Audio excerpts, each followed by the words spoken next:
Hello hi and welcome back to the video series lecture. इस video में आज हम बात करने वाले हैं इफेक्टिवनेस, टीम इफेक्टिवनेस। तो जब टीम की बात करते हैं तो there is no I in team and this is the secret of a team success. चाहे आप कोई भी टीम ले लो, आईपीएल टीम ले लो,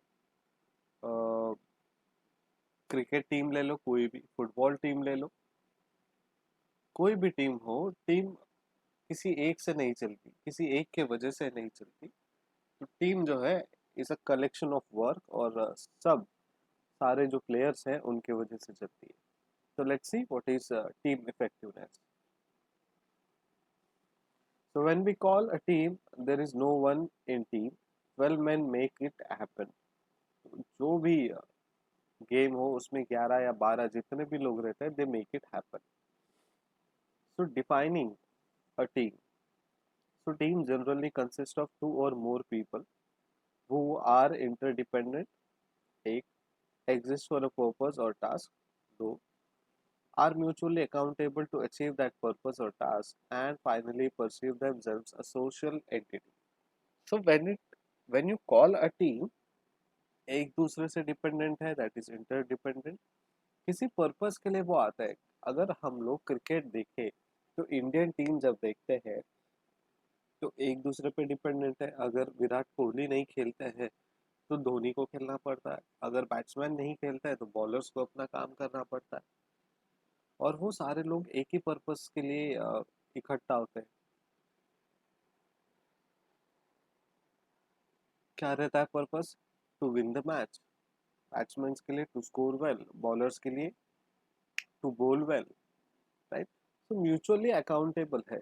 ऐसा नहीं कि किसी एक ने अच्छा किया तो टीम उसका है, या फिर उसने बहुत आउटस्टैंडिंग काम किया है तो उसका एक रिवॉर्ड पॉइंट मिलता है, अवार्ड पॉइंट मिलता है।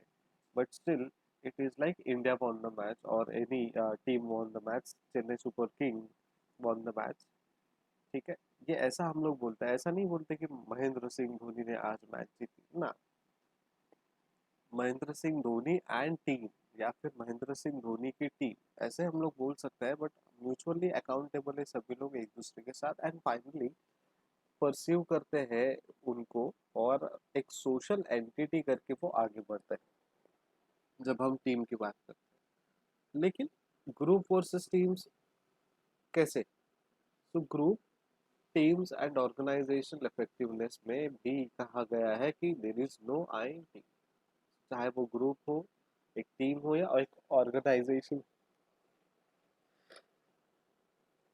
ग्रुप हो, टीम हो, या फिर एक ऑर्गेनाइजेशन हो, वहां पे भी कोई आई नहीं होता। जब हम ग्रुप की बात करते हैं तो टू और more people who interact with each other to accomplish certain goals or meet certain needs। तो ग्रुप में एक से ज्यादा लोग रहते हैं, इसलिए टू और मोर पीपल बोला है। तो एक साथ आते हैं, इंटरैक्ट करते हैं, कुछ गोल्स को अकम्प्लिश करने के लिए मिलते हैं, और कुछ सर्टेन नीड्स को फुलफिल करते हैं। टीम वर्क, तो achieving perfection in all our endeavour. तो जो भी परफेक्शन है, जो भी गोल्स है, वो अचीव करने के लिए team work is important. As noted previously, ability to work in team is essential in most modern organization। ठीक है, तो ability to work in team is essential, because team work जब होगा, टीम कोऑर्डिनेशन होगा, तभी जाके आप ऑर्गेनाइजेशन में बहुत अच्छा काम कर सकते हो। क्यों? क्योंकि team is nothing but a collection of individual. उनके कुछ एडवांटेजेस होते हैं, उनके कुछ डिसएडवांटेजेस होते हैं। ठीक है, एडवांटेजेस में क्या आएगा? बहुत सारे स्किल्स एक साथ आते हैं, बहुत सारे दिमाग एक साथ आते हैं। ठीक है, लेकिन उसी हिसाब से उसके डिसएडवांटेजेस भी होते हैं। And when you talk about types of teams, departmental team होता है, प्रोडक्शन सर्विस लीडरशिप टीम होते हैं, देन सब डायरेक्टेड और ऑटोनोमस टीम्स होते हैं, एडवाइजरी टीम्स होते हैं, टास्क फोर्स और प्रोजेक्ट टीम्स होते हैं, स्कंक वर्क होते हैं, team who research and develop projects. ठीक है, देन वर्चुअल टीम्स होता है, communities of practice share their knowledge and information. ऐसे अलग अलग तरीके के टीम्स होते हैं। What is team effectiveness? हमने अभी तक टीम देखा, टीम के बारे में पढ़ा, लेकिन ये टीम इफेक्टिवनेस है क्या? क्या इफेक्टिवनेस का मतलब क्या है? So when you talk about team effectiveness, it refers to the system of getting people in a company और institution to work together effectively. तो टीम इफेक्टिवनेस जब हम देखते हैं तो working together effectively is an important thing. चाहे वो एक कोई भी कंपनी में हम लोग आए या किसी भी इंस्टीट्यूशंस में हम साथ में काम करें, वो काम जो है इफेक्टिवली होना चाहिए और टुगेदर यानी एक साथ होना चाहिए। Now characteristics of an effective team क्या है? ये कैरेक्टरिस्टिक्स क्या कहता है? So effective teams operate in an environment in which there is two-way trust. ठीक है, कितना वे ट्रस्ट होना चाहिए? ऐसा नहीं कि कोई आपका लीडर है वो आप पे ट्रस्ट करता है, it is nothing like that. आपको भी उन पे ट्रस्ट करना पड़ेगा और आपको और आपके लीडर को एक दूसरे पे ट्रस्ट करना पड़ेगा, right? So effective team operates in an environment in which there is two way trust. दो जगह से ट्रस्ट होना चाहिए in an environment of open and honest communication. So open and honest communication ये भी फैक्टर या कैरेक्टरिस्टिक उसमें होना चाहिए। Now, when you talk about teams basics, you have to focus on their basics too. And team model जब हम देखते हैं तो वहाँ पे तीन चीज होती है: performance results, collective work products, then personal growth.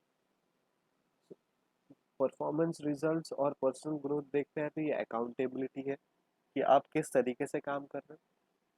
Performance result और कलेक्टिव वर्क प्रोडक्ट देखते हो तो ये आपके स्किल सेट से रिलेटेड है। एंड कलेक्टिव वर्क प्रोडक्ट और पर्सनल ग्रोथ जब देखते हो तो कमिटमेंट, कन्विक्शन, करेज, ये तीनों से रिलेटेड है। So when you talk about skill, problem solving skill होना चाहिए, टेक्निकल फंक्शन होना चाहिए, इंटरपर्सनल स्किल होनी चाहिए, अकाउंटेबिलिटी के लिए म्यूचुअल अंडरस्टैंडिंग होना चाहिए, म्यूचुअल कोऑपरेशन होना चाहिए, स्मॉल नंबर ऑफ पीपल होने चाहिए। ऐसा नहीं कि 100 लोग आ रहे हैं and then you call it a team, right?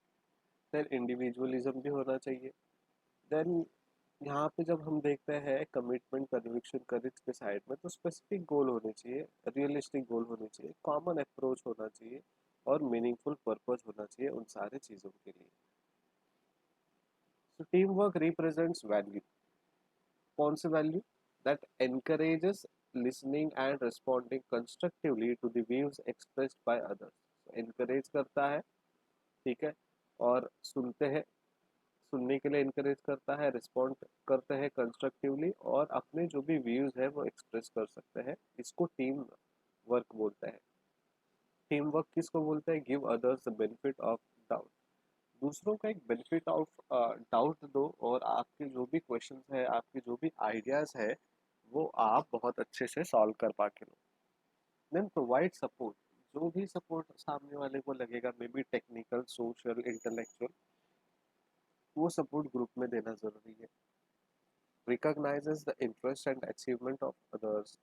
लोगों के इंटरेस्ट और अचीवमेंट्स को रिकॉग्नाइज करना भी टीम वर्क है और वो वैल्यू रिप्रेजेंट करता है।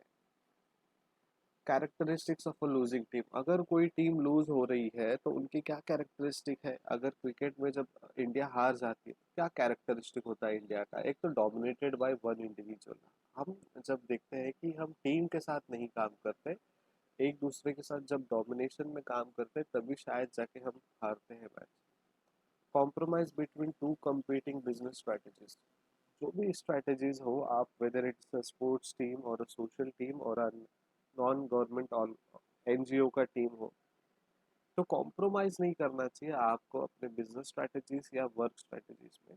You have to work it and effectively काम करना चाहिए। Engage in group think. Group thinking में एंगेज होते हैं लूजिंग टीम, और जो ग्रुप का सोच है उस हिसाब से वो जाने की कोशिश करता है, which is good. But at the end now they are a losing team and not all team members contribute. सारे लोग कंट्रीब्यूट नहीं करते। अगर आपने क्रिकेट का एग्जांपल लिया है तो सिर्फ धोनी खेलने से होगा क्या? धोनी के खेलने से या विराट कोहली के खेलने से? उसी तरीके से बॉलर्स ने भी काम करना चाहिए। सिर्फ बैट्समैन का खेल के जाना is not work, right? So team member का कंट्रीब्यूशन होना चाहिए। The what is the characteristics of winning team, trust होना चाहिए सब में, क्लियर टाइम फ्रेम और एग्रीड अपॉन गोल्स होना चाहिए, एक पर्टिकुलर टाइम फ्रेम में वो गोल अचीवेबल होना चाहिए, ऐसे हम बात करें।